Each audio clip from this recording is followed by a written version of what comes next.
सुख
पडता जड भारी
जड भारी पडता जड भारी दासे आठवावा हरी मग तो होणी दीक्षिण आळघाली सुदर्शन नामाच्या चिंतने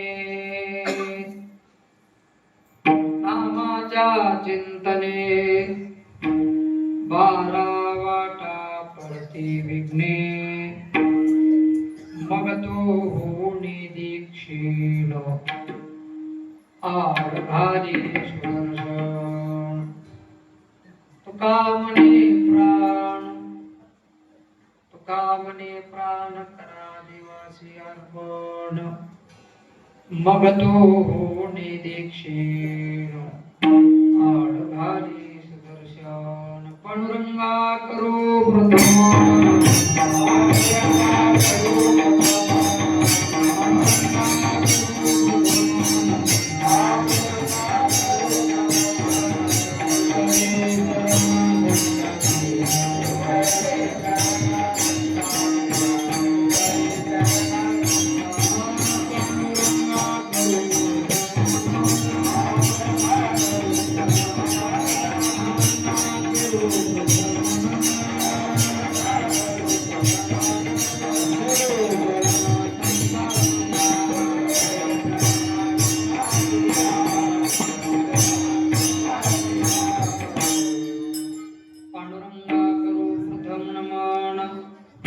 दुसरी चरण संताच्या त्यांच्या कृपादाने बुद्धीचा विस्तारो बाबाजी शंकरो दास तुका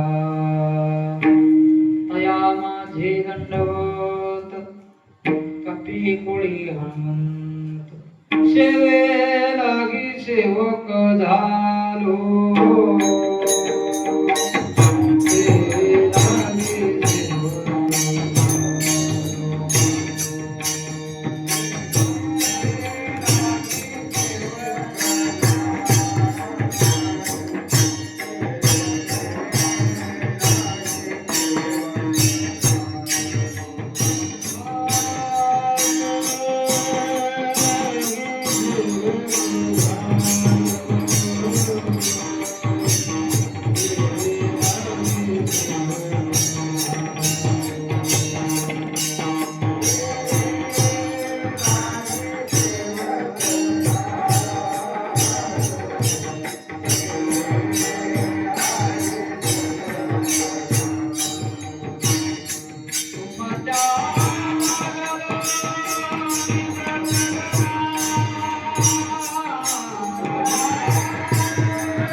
लागलो निज चरणा अहो स्वामी कृपया देवा यावरी न करावा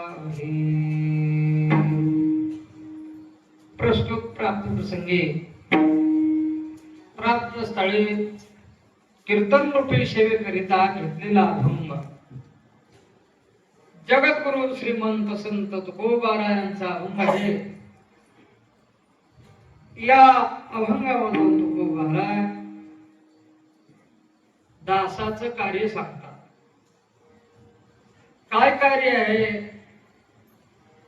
तर भगवत चिंतन करण्याकरिता तुकोबाराय सगळ्या दासांना सांगतात. कोण दास आहे?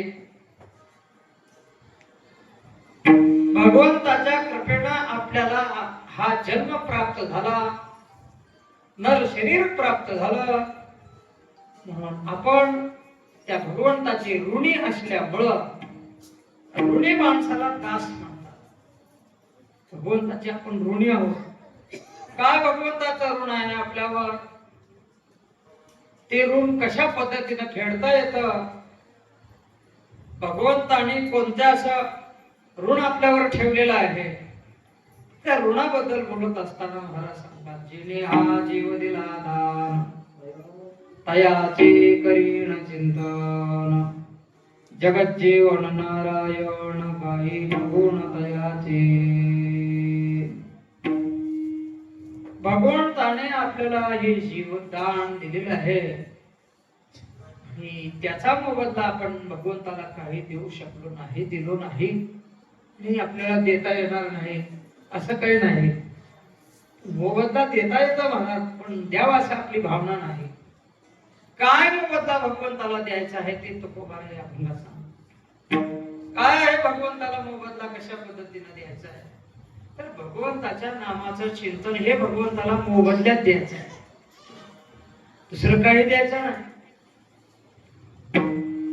आज या ठिकाणी प्रतिवर्षाप्रमाणे चालत असलेला अखंड हरिनाम सप्ताह ज्ञानेश्वरी पारायण सोहळा भव्य दिव्य अशा स्वरूपामधून समस्त गावकऱ्यांच्या सहकार्यानं या ठिकाणी हा अखंड हरिनाम सप्ताह चालू आहे सालाबादप्रमाणे. आणि या सप्त्यातील आजचा 5वा दिवस आहे. 5व्या दिवसाची ही कीर्तन रूपी सेवा माझ्यासारख्या पामराकडे आलेली आहे. आता या ठिकाणी कीर्तन सेवा आणि हे गाव काही नवीन नाही माझ्याकरता. आता काही माणसाला नवीन वाटत असेल, माझ्याकरता काही नवीन नाही. आमचे बालाजीराव आणि त्यांचे मामा हे दोघं माझ्या घरी आले होते वतीला. घरी येऊन तारीख घेऊन फोन करून मग सांगून 2 वर्ष सेवा झाली. एका वर्षी अंधार होता काय लाईट वगैरे काही वाऱ्या वादळामुळे गेली होती. 2 वर्ष या ठिकाणी सेवा झालेली आहे. म्हणजे त्याला 10 वर्ष झालं. आता ही 10 वर्षाच्या खालची गोष्ट आहे. त्याच्यानंतर पुन्हा तुमच्या काय विसंगती झाल्यासारखं झालं, तुमची सेवा झाली नाही आणि पुन्हा कुठं काही परिसरात गाठ भेट झाली नाही. परवा इथं भालकीला माऊलीच्या समाधी सोहळ्यानिमित्त कीर्तन सेवेला त्याने आले होते. त्यांना वाटलं महाराज मला ओळखीले का नाही की, पण मी बरोबर ओळखीलो त्यांना. ते कीर्तन झाल्यावर मला म्हणजे बघितल्यावर मामा भाचे तुम्ही बरोबर आहे, लक्षात आहे माझ्या म्हणल्यावर त्यांनी म्हणजे महाराज मला बघून फार दिवस झालं तुम्ही ओळख ठेवला का नाही की वाटलं मला. कारण घरी आले होते ते प्रत्यक्षात आमच्या, आणि एकदा बघितल्यानंतर लक्षात राहणारच प्रेमानं त्याने दिलेलं हे आमंत्रण म्हणून त्यांच्याकडून ही माझ्याकडे आलेली सेवा म्हणून सेवेचा योग, तुम्हा सर्व संत मंडळीच्या गावकरी मंडळीच्या दर्शनाचा योग आहे. 5व्या दिवसाची ही कीर्तन रूपी सेवा आहे. लय काही तुमचा वेळ न घेता योग्य वेळेमध्ये आपण चिंतन करू. आपल्या बुद्धीला झेपेल त्या पद्धतीनं या अभंगाचा भावार्थ करायचा आहे. अभंगाच्या अर्थाबद्दल तुकोबारायचं असंच बोलणं आहे का, हे तंतोतंत अनुमान आपण लावू शकत नाही. म्हणून अभंगाचा भाव, साधू महात्म्याचं चरित्र आणि हे या कीर्तनामधून प्रकट करायचं आहे, सांगायचं आहे, चिंतन ऐकायचं आहे. बाकी काही नाही. व्यवहार, प्रपंच, संसार ह्या सगळ्या गोष्टी दररोजच्याच आहेत. हे दररोज आपण बघणारे आहोत. दररोज आपली फजिती आहे. ती फजिती पुन्हा आणून इथे कीर्तनात ठेवायची काही गरज नाही. म्हणून भगवंताच्या चिंतनाकरिता मिळालेली ही वेळ आहे आणि या वेळेमध्ये भगवंताचं चिंतनच करायचं आहे. म्हणून इथं प्रपंच न म्हणता भगवंताची ही सेवा आहे. म्हणून सेवा आपल्याला तासभर करायची. या सेवेकरता घेतलेल्या अभंगामधून तुकोबाराय म्हणतात, आपण सगळे मनुष्य देहाला जन्माला जेवढे काही जीव आहोत ते दास आहोत, ऋणी आहोत. भगवंताचा आपल्या ऋण आहे. मग आपण काय, त्या भगवंताची सेवा केली पाहिजे. भगवंताची सेवा केली पाहिजे. कशा करता केली पाहिजे? भगवंतानं आपल्याला सुंदर नर शरीर दिलेलं आहे. म्हणून या नर शरीराद्वारे भगवंताचं चिंतन करून आपलं हे ऋण सगळं असलेलं फेडायचं आहे.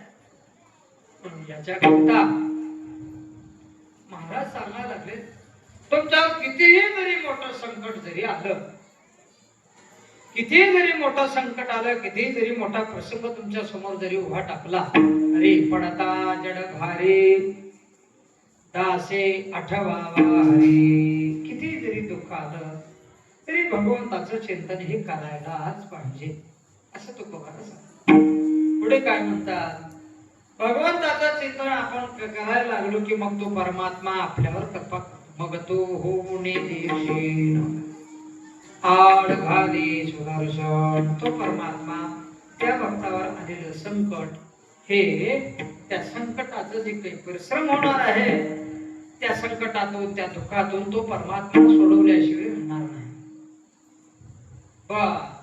आता आम्ही त्या भगवंताचं चिंतन केल्यानंतर भगवंत आम्हाला दुःखातून सोडवणार आहे. भगवंताचं नाम संकीर्तन आम्ही केल्यानंतर काय काय आम्हाला लाभ प्राप्त होणार आहे, तर महाराज सांगतात, तुमच्या मागे लागलेले जे विघ्न आहे नामाच्या चिंतने 12 वाटा प्रति विघ्ने, ते विघ्नही तुमच्या जवळ येणारे नाही. आणि त्या विघ्नाला जिकडे वाट मिळेल त्या वाटेनं ते निघून जातात. मग महाराज याकरिता आम्ही काय करावं, भगवंताची सेवा करावी. ती भगवंताची सेवा करत असताना कसं करावं महाराज सांगतात, देह समर्पिजे देवा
समर्पिजे देवा, भार काहीच न घ्यावा, होईल आघावा तुका म्हणे आनंद.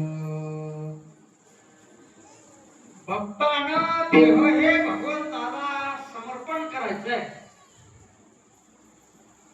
देह समर्पण करणं अवघड आहे की हो महाराज. देह कसं आम्ही भगवंताला समर्पण करावं, आणि देह जर भगवंताला समर्पण केलं तर मग आम्ही घरला कसं जावं. देह समर्पण करणं म्हणजे काय, शरीरानं मंदिरातच बसणं असं काय नाही. देह समर्पण करणं म्हणजे मन, बुद्धी, चित्त, अहंकार हे सर्वस्व भगवंताला अर्पण करणं. मन हे भगवंताला अर्पण करायचं आहे. म्हणजे मन भगवंताला अर्पण करणं म्हणजे महाराज सांगतात, तू मन मीच करे, माझी भजनी प्रेम धरी, सर्वत्र नमस्कारी मज एका ते. मनानं भगवंताचं चिंतन करणं म्हणजे मन भगवंताला अर्पण करणं आहे. हे मन भगवंताला अर्पण करणं फार अवघड आहे. मन किती चपळ, किती चपळ, किती चपळ, माकडापेक्षा चपळ. माकड किती चपळ, माकड बघितलं का तुम्ही? माकड किती चपळ, एका ठिकाणी एका झाडावर नीट बसत नाहीत. नीट माकड कधीच नीट बसत. माकडापेक्षा चपळ मन आहे. काय काय करत मन, काय काय करीतो या मना, परी नायके नारायणा, करू नये त्यांची करीवी वंचना, निवपतना आदरिले. काय काय करत मन, इथं बसलेल्या माणसाला उगाचच बाहेर घेऊन जातात. इथं बसलेल्या माणसाला बसला आपण कीर्तनात मन बाहेर लेकर गर्दा करायला येत पाहिजे. त्यांचा आवाज आपल्या कानावर पडल्याबरोबर आपलं मन बाहेर जाते. त्या लेकरावर गेलं, लेकराकडे जाते, नाही तर घरात जाते. घरात गेलं तर नीट जाय ना, घरात गेले की घरातल्या दुर्डीत जाते. दुर्डी कशी जाते, दुर्डीत गेल्या गेल्या भोगण्याकडे जाते. का आज पोळ्या घरी होत्या, कडी लई सुंदर झाली होती, कडी अजून असत का नाही. अरे घरला कीर्तन सुटल्यावर घरी गेल्यावर भोगणं उचलून ती लय आहे कडी आहे. मग कुठं आपलं तिकडे जाते. चंपळ आणि चंचळ असलेला, जाता येता नदगे वेळ, चपळ आणि चंचळ असलेलं मन. महाराज सांगतात, देवा ही मन तुझी कृपा झाल्याशिवाय स्थिर आणि स्तब्ध होत नाही. म्हणून मनाकरिता तुकोबारा भगवंताला विनंती करतात. देवा आता एक देव बाबा, काय माझे चित्त तुझे पाये,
देवाला विनंती करतात हे देवा, हे पांडुरंगा, माझं चपळ आणि चंचल असलेलं मन तुझ्या चरणी स्थिर व्हावं.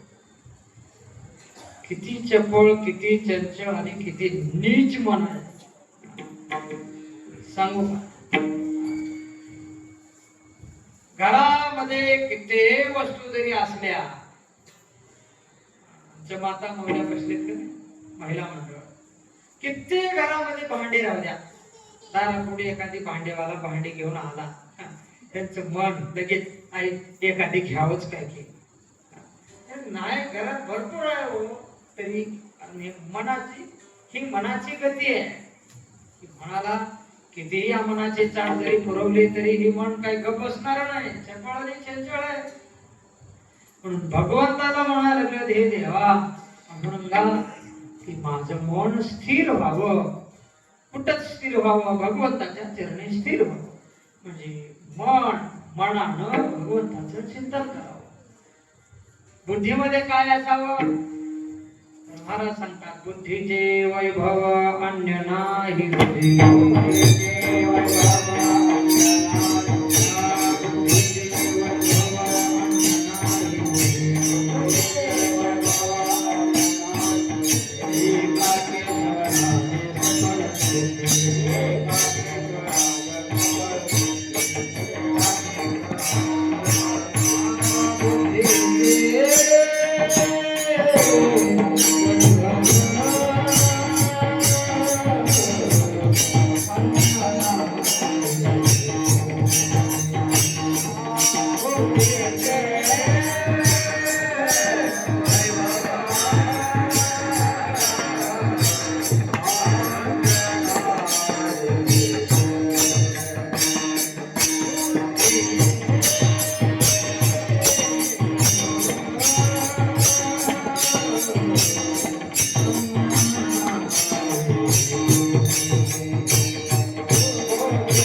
आपल्या बुद्धीमध्ये काय असलं पाहिजे? काय काय आपल्या बुद्धी? आपली बुद्धी भ्रष्ट झाली. बुद्धी भ्रष्ट झाली. ते सिमेंट घरामध्ये ठेवून ठेवून ठेवून भ्रष्ट होत जाते बघा. कसं होतं सिमेंट? घट्ट होतं. घट्ट होतं का?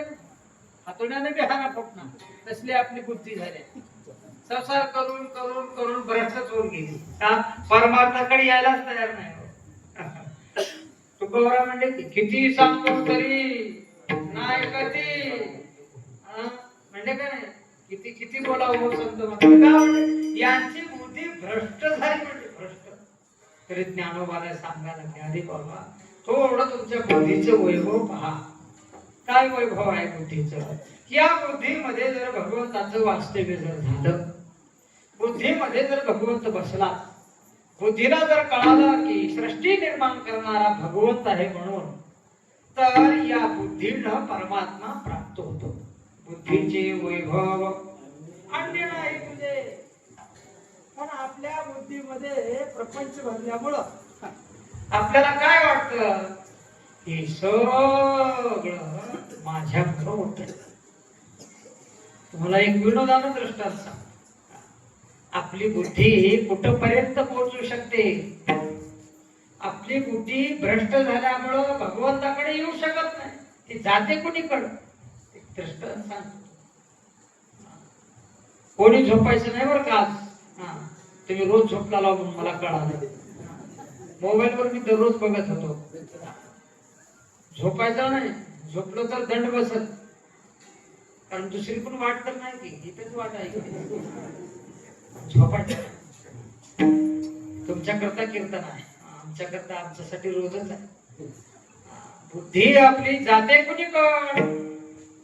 एक शेतकरी दिवसभर राब राब राब राब राबून शेतामध्ये बऱ्या पाटे शेताला गेलेला, कामाला लागलेला, 12-1 वाजेपर्यंत त्या शेतामध्ये राब राब राबला.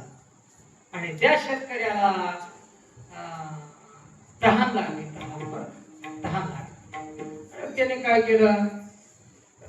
बैलाला एका झाडाखाली बांधून, जिथं आपली बैठक आहे त्या झाडाखाली येऊन तो शेतकरी बसला.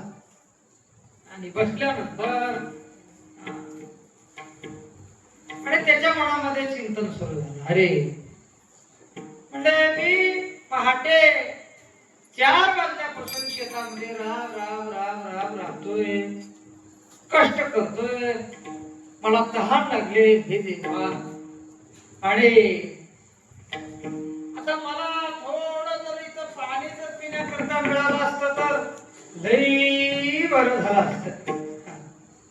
तेवढ्यामध्ये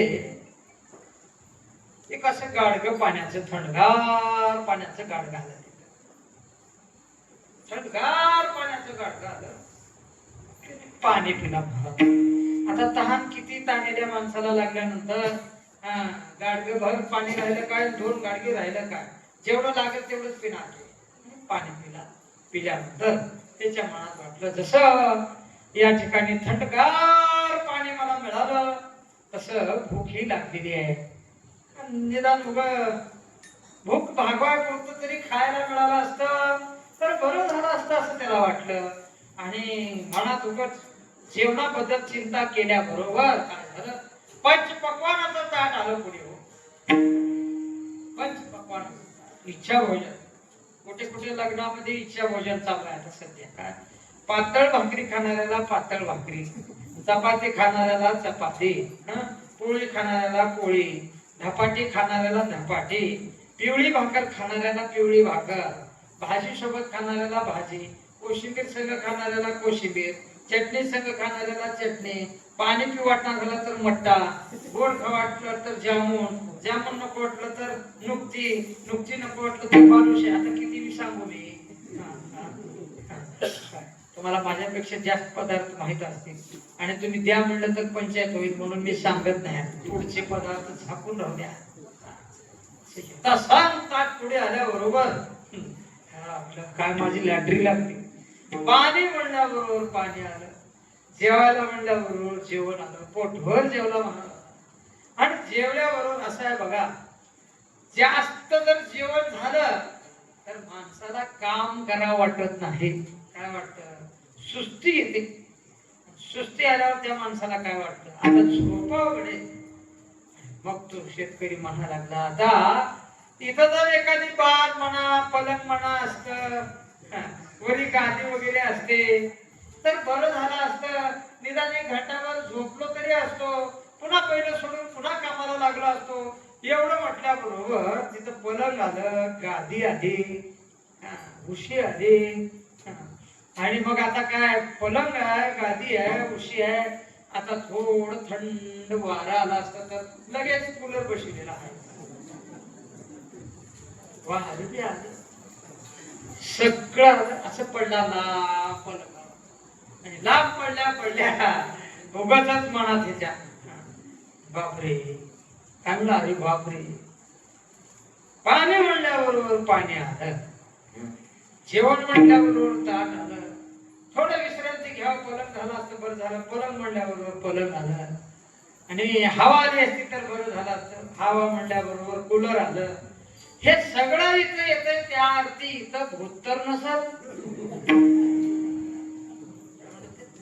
इथं भूत तर नसल म्हणल्या भूत येऊन उरावर बसलं अरे बाप रे भूत आलं आता गिळतं का काय की म्हणजे तर त्याला गिळून बी टाकलं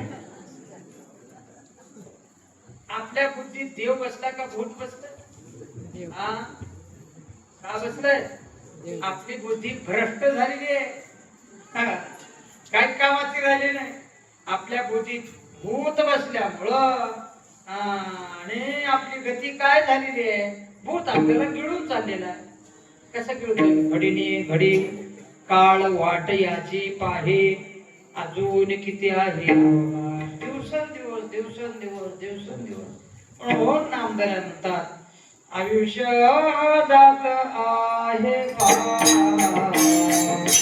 आयुष्य जात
Thank you.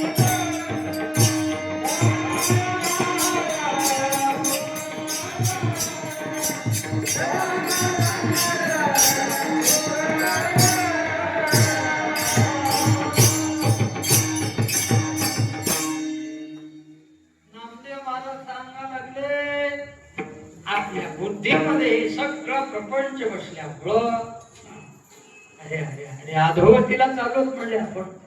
आणि आपल्याकरिता ते काळ आपले महिने मोजतोय, महिने. आयुष्य जात आहे पहा, काळ जपतसे महा. महा म्हणजे महिना.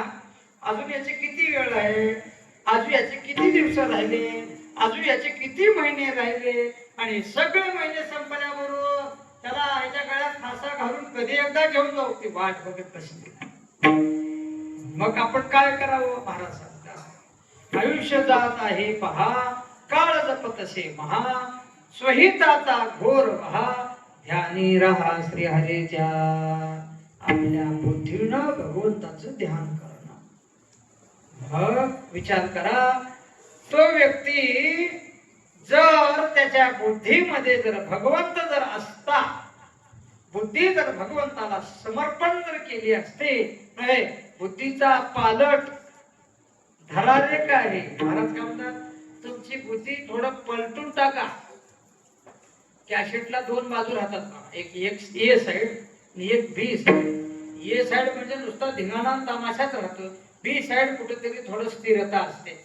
किंवा एका बाजूला तमाशा आणि एका बाजूला स्थिरता. एक आणि दोन बाजू म्हणजे एका नाण्याचे दोन बाजू, चित्त आणि पट.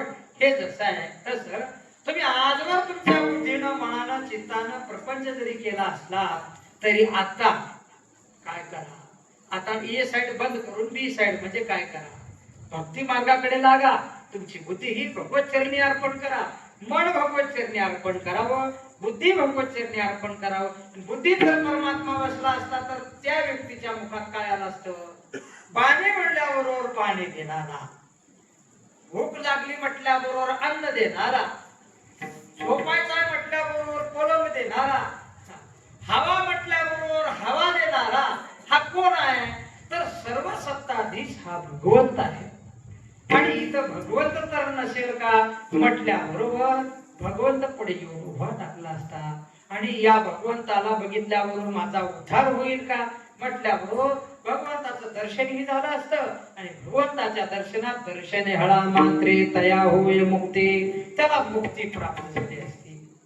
पण बुद्धीमध्ये भूत बसल्यामुळं काय म्हणतात, इथं भूत तर नसेल, भूत प्रकट होऊन गिळून टाकलं. महाराज सांगतात की मन आणि बुद्धी हे भगवंताला अर्पण करायचे. आणि चित्त, चित्त कसं भगवंताला अर्पण करा? चित्तामध्ये काय, परमात्म्याला साठवायचं. साठविला हरी जेही हृदय हरी, त्याची सरली हृदय झाला सफळ व्यापार. चित्त हे भगवंताला अर्पण करणारे केवळ गोपिका आहेत. गोपिका, गोपिका गवळणी, आणि त्या गवळणी भगवंताला चित्त अर्पण केले. तुकोबाराज म्हणतात की एका गवळणीचा भाव सांगतात, हरिने माझे हरिले चित्त,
गवळणीचं चित्त हे भगवंताने हरण केलं म्हणतात. म्हणजे काय, एखादी वस्तू हरण एखादा व्यक्ती करत असताना ज्याची वस्तू हरण करायची आहे त्याच्या मनात ही थोडंफार पाहिजेच.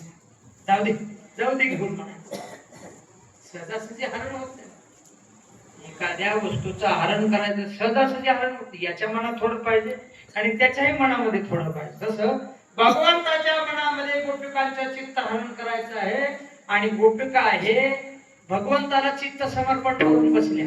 कसं काय समर्पण, भगवंताला चित्त समर्पण भगवंताला का केल्या, तर गोपिकाच्या मनात आणि बुद्धीमध्ये कृष्ण असल्यामुळं, गोपिकाच्या मनात कृष्ण, बुद्धीमध्ये कृष्ण आणि अंतःकरण हे शुद्ध असल्यामुळं, शुद्ध अंतःकरण असल्यामुळं भगवंतानी त्या गोपिकाच्या चित्ताची चोरी केलेली होती. आणि चित्ताची चोरी केल्यामुळे झाले काय भानगड, महाराज सांगतात, चित्त चोरीले नंदाच्या नंदने, तुका म्हणे येणे गरुड ध्वजे, चित्त चोरीले नंदाच्या नंदने. भगवंतानी त्या गोपिकांच्या चित्ताची चोरी केली होती. चित्तामध्ये श्रीकृष्ण बसला. चित्त हे प्रश्नमय झाल्यामुळं झालं काय, ते गवळणे असलेल्या बाजारामध्ये गेल्या आणि बाजारामध्ये गेल्यानंतर बाजारामध्ये दही दूध तूप लोणी घेऊन विकण्याकरता गवळणी गेल्या.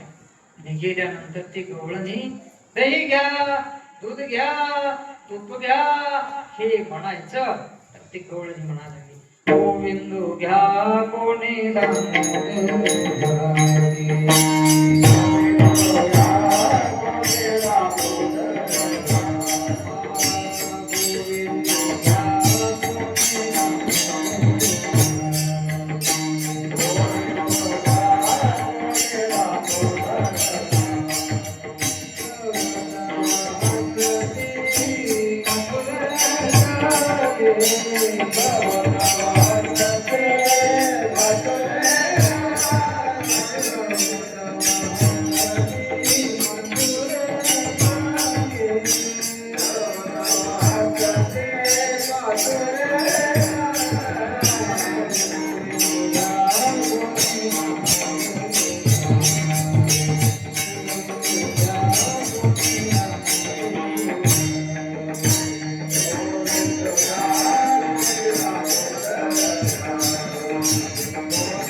भक्ती इतकी श्रेष्ठ त्या गोपिकांनी केलेली होते. दही घ्या, दूध घ्या, तूप घ्या, लोणी घ्या म्हणायचं, कृष्ण घ्या, गोविंद घ्या, माधव घ्या, मुकुंद घ्या, राधी घ्या असं गवळणी म्हणायला लागल्या. आणि गोकुळात त्या मथुरेच्या बाजारातले लोक हसायला लागले, अरे अरे अरे हे काही वेड्या झाल्यात का काय. म्हणजे काय की चित्त हे भगवंताला अर्पण केल्यामुळं त्यांची अवस्था काय झाली, गोविंदासनी गोविंद शेणी गोविंद त्या मनी बैसलेशी, अशा स्वरूपानं तुकोबारा म्हणतात देह भगवंताला समर्पण करणं. देह समर्पण करणं म्हणजे गळ्यात कवड्याच्या माळा घालणं, कपाळाला आडवं येडं वाकडं कुंकू लावणं, हातात परडी घेणं, उदो उदो करी गाव हिंडणं, त्याला म्हणत नाही तो, त्याला म्हणत त्याला काय देह समर्पण करणं म्हणतात. हे सोंग आहे, ही बाह्यवेशानं करणारी भक्ती आहे.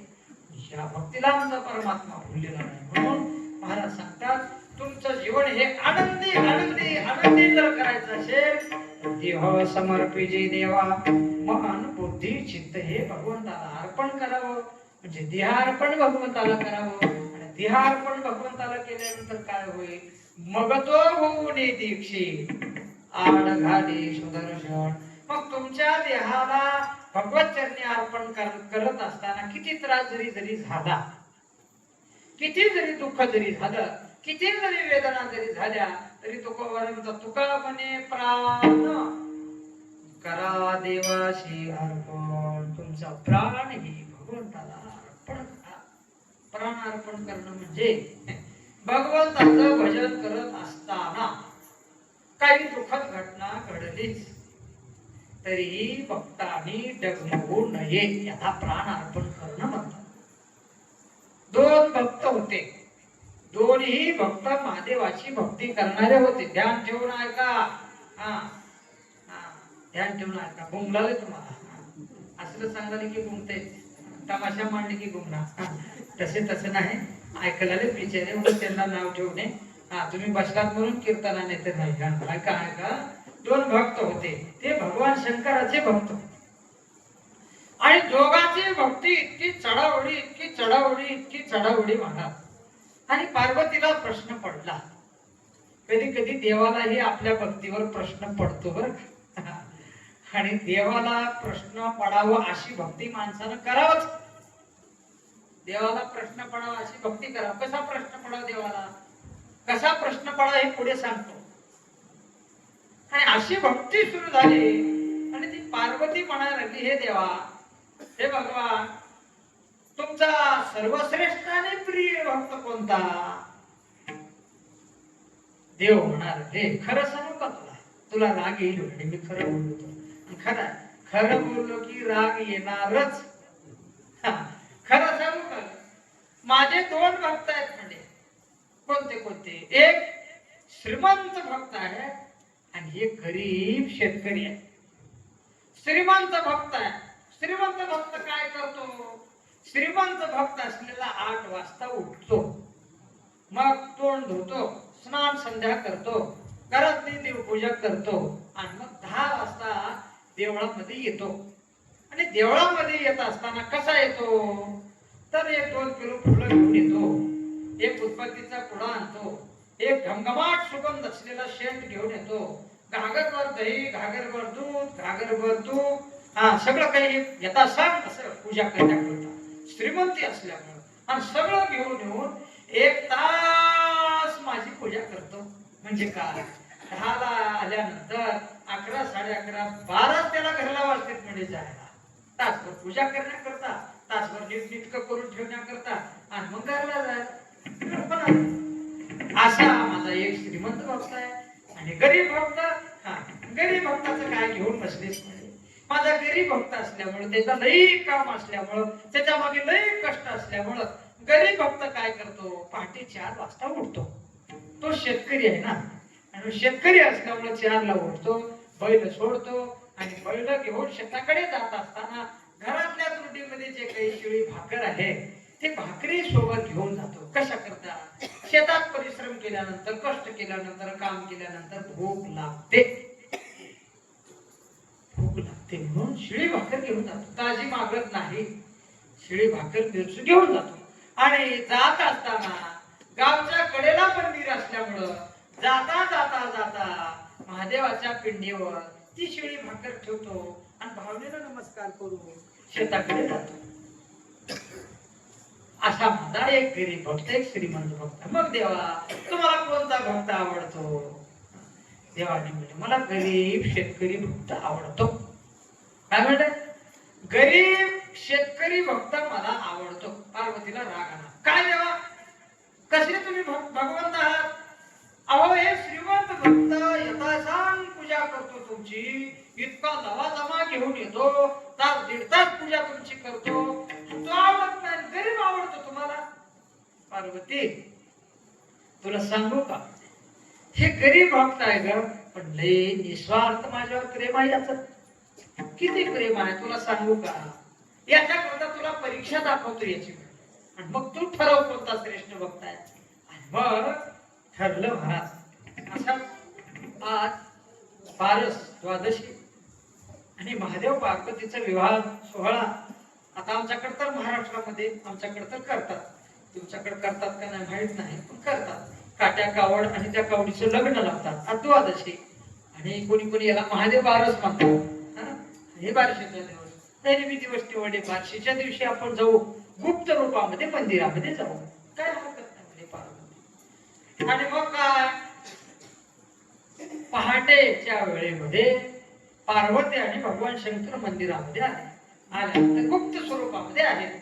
आणि मग काय, पहाटेच्या वेळेस शेतकरी भक्त ठरल्याप्रमाणे बैल सोडला, शिडी भाकर बांधून घेतला. जाता जाता भगवान शंकराच्या पिंडीवरती भाकर ठेवून नमस्कार करून भावनेनं श्रद्धेनं शेताकडे गेला. आणि मग भगवान शंकर पार्वतीला म्हणाले की बघ माझा भक्त शेताकडे चालला तरी मला नमस्कार करून चाललाय बघ, आणि काय जे असेल ते मला अर्पण केल्याशिवाय काही खातच नाही म्हणे. बघ शिडी भाकर कावेरा मला ठेवून. होय हो बघूत की म्हणे, आता बघू की त्यांची परीक्षा. शेतकरी मग शेताकडे गेला. शेतात काम कष्ट काबाड कष्ट चालू झाले. आणि सावकार भक्त 8 वाजता उठून तोड देऊन दात घासून आंघोळ करून घरची पूजा पाठ करून दवा सगळा घेऊन 10 वाजता आली मंदिरात. हे होऊन सगळं साफसूफ करून पाणी घालणं काय, फुलं घालणं काय, अभिषेक करणं काय, उदबत्ती एकदाच थोडा लावणं काय, आता काय पूजा कमकमाट. पार्वती म्हणा लागली बघावर श्रीमंत भक्त कसा आहे, किती साहित्य आणलंय, काय पूजा तुमची आता सण चालू आहे. होय ते खरं आहे, जरा थांब.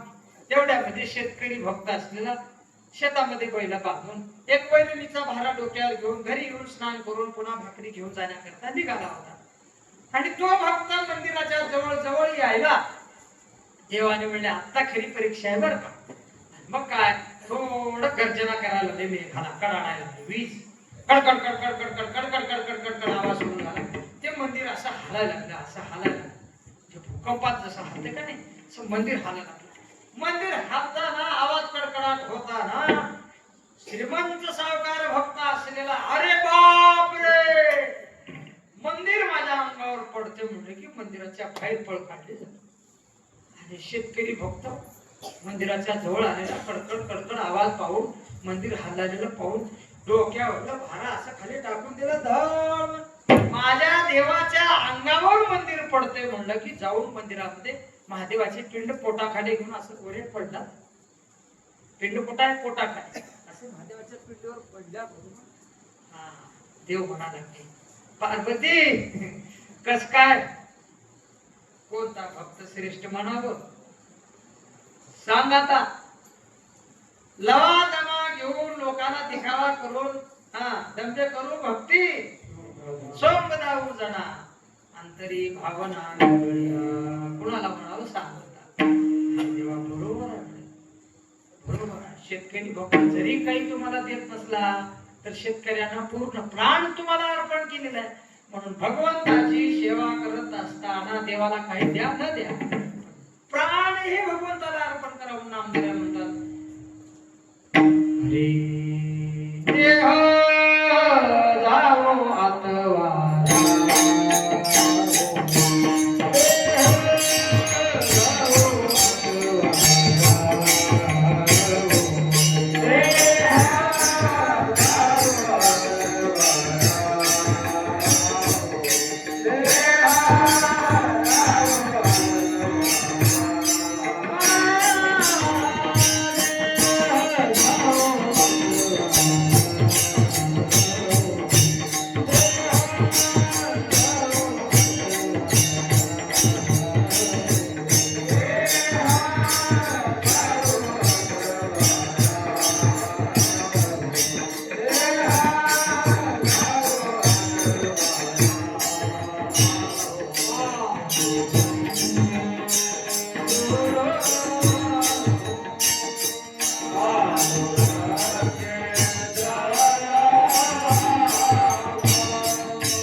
पांडुरंगी दृढबाहू देह गेला तरी हरकत नाही, आम्ही भगवंताचं चिंतन करणार ही जर आपली भावना झाली तर महाराज मग तो होणे दीक्षी आड घाली सुदर्शन. मग भगवंतावर आपण प्राणार्पण केलो, प्राणार्पण करणाऱ्याची कीर्ती शिल्लक राहते बरं का. काय झालं, मंगळवेढ्याजवळ राहणारे कानूपात्रा वेशीची मुलगी आणि ती कानूपात्रा संत महात्म्याच्या मुखामधून भगवंताचं स्वरूपाचं वर्णन केले. कानूपात्रा पंढरपूरला किती लोक गेला तुम्ही इथले कीर्तन ऐकायला बसलेले, किती जण पंढरपूरला गेला तुम्ही? सगळेच? हातवरी करू नका, हो म्हणा. सगळेच गेलतो का? हो म्हटलं तरी कळते मला. आणि ज्याने गेले नाही त्याने आता जावा, आता जावा. का बरं? एसटीला महिला मंडळीला हाफ आहे. नाही तुमच्याकडे पंढरपूर महाराष्ट्रात आहे, पंढरपूर महाराष्ट्रात आहे. आणि मला वाटते बहुतेक कर्नाटकच्या बऱ्याच लोकांकडे महाराष्ट्राचे आधार कार्ड आहे. म्हणून त्याच्यासाठी तुम्ही काय करा, सोपं सुविधा आहे तुम्हाला. महिलाला हाफ तिकीट आहे पंढरपूरला, आणि पंढरपूरला ज्याने गेले त्यांना कानूपात्रा माहित आहे. माहित आहे का? कानूपात्रा माहित आहे का? कानूपात्रा बाई आहे का झाड आहे? झाड आहे. झाड झाली का होती? झाड झाली बरं का. आता तेच सांगतो ऐका, ते सांगायचं मला. हे कानूपात्रा असलेले मंगळवेढ्याच्या एका वेशीची मुलगी होती. आणि मंगळवेढे गाव हे पंढरपूर पासून जवळच आहे. आणि ती भगवंताचं स्वरूप ऐकल्याबरोबर तिच्या हे मनाला ओढ लागली, हे भगवंताचं दर्शन घ्यावं आपण. का तर भगवंत सुंदर आहे म्हण, भगवंत सावळा आहे म्हण. भगवंत कसा आहे? सावळा सुकुमार जैसा कर्दळी गाभा, जैसा कर्दळी गाभा.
लेकराच्या बारशा दिवशी पाळण्यातलं लेकरू किती सुंदर दिसते. तुम्ही देवाला बघायला म्हणून सांगलाले. लेकराला बघितलं का नाही? बारशा दिवशी लेकरू किती सुंदर सजते है का नाही? पाळण्यात टाकलेले तसा सुंदर परमात्मा. लेकराला जर सुंदर जन्म देणारा भगवंत किती सुंदर असत, असा सुंदर परमात्मा. आणि ती कानपात्रा भगवंताला बघण्याकरता आधी पंढरपुरात. तिच्या मागे काही कोंडे लागले, राजाने पाठवलेले काही सेवक लागले आणि ते भगवंताला बघण्याकरता आले. ते आल्यानंतर भगवंताला बघितले म्हणत, भगवंताला पाहिले ते म्हणत, नवल देखिले देखिले कृष्ण रूपी,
तिच्या मनात ही कल्पना नव्हती की भगवंत इतका सुंदर आहे म्हणून.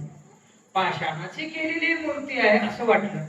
प्रत्येक गावोगाव मारुती राहतात का नाही, तर मारुतीची मूर्ती कुठेतरी सुंदर असते, कुठेतरी काहीतरी थोडं बिघाड सुद्धा असते. तसं त्या कानोपात्रीला वाटलं संत हे भगवंताचं स्वरूप थोडं मनानं वाढवून सांगत असतील.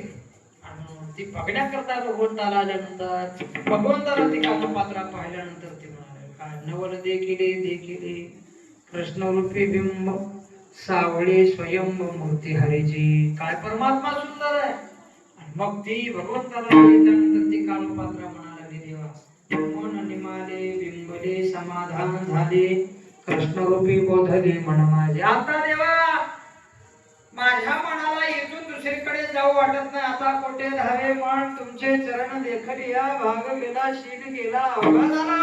आता देवा माझ्या मागे काही गुंड लागलेले आहेत आणि तुझं इतकं सुंदर स्वरूप पाहिल्यानंतर माझं मन इथं समाधानकारक झालेलं आहे. देवा आता मी माझं प्राण सर्वस्व तुझ्या चरणी अर्पण करणार देवा, कारण इथून बाहेर जावं तर हे गुंड मला ठेवत नाही. म्हणून देवा तुझं दर्शन आम्हाला प्राप्त झालं, आता जगावं असं माझी इच्छा नाही. म्हणून ती कानोपात्रा भगवंताच्या चरणी लीन झाली. तीच कानोपात्रा त्या कानोपात्रेला वेशेचे असलेले मुलगी, त्या मुलीला भगवंतानं मंदिरामध्ये जागा दिली महाराज. आणि ती एका शिळेवर कानोपात्राचं ते झाड त्या झाडाला कोणी पाणी घाला नाही, झाड तिथं लावलेलं नाही. जिथं जे काम पात्र तिथं गुप्त झाली तिथं ते झाड उगवलं. त्याची कीर्ती ही अजून आहे. म्हणजे भगवंताच्या चरणी सर्वस्व अर्पण करतात, त्याची कीर्ती ही त्रिखंडामध्ये असते. ते झाड आतापर्यंत हिरवं होतं, आता वाळलंय. का बरं? म्हणजे आपल्यासारखे पुण्यवान माणसं त्याला हात लावून पाया पडून किती पुण्यवान हो आपण. आपण हात लावल्यावर झाडच वाळून गेले. नाही भानगड. त्या झाडाला साल ठेवलेली, साल. आता त्या सालीत काय असं पाया पडायचं आणि निघून जायचं, पण ठेवले नाही. त्याला साखळीने बांधले. आता ते जर मोकळं राहावं तर जळस म्हणून घरला दिली असते लोक. वाढून गेले. आता याचं काय काम? चूल पेटवायचे काय? भगवंताच्या चरणी प्राण अर्पण करणाऱ्यांची कीर्ती ही वाऱ्या हाती माप चाले सज्जनाचे, कीर्ती मुक्त्याचे नारायण. म्हणून तुकोबाला म्हणायला लागले, तुम्ही जर भगवंताच्या चरणी प्राण अर्पण जर केला तर प्राण अर्पण करण्याकरता कष्ट होईल. कारण आपल्या प्राणाला, आपल्या जीवाला, आपल्या शरीराला प्रपंचाची गोडी लागली आणि ते प्रपंच करता करता प्रपंचातून आता मन काढून परमार्थाकडे लावायचं आहे. थोडं दुःख होईल. किती दुःख होईल? थोडं नाही, भयंकर दुःख होईल. भयंकर जरी दुःख झालं तरी तुकोबाला म्हणायला लागले, पडता जड भारे दासे आठवा.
रे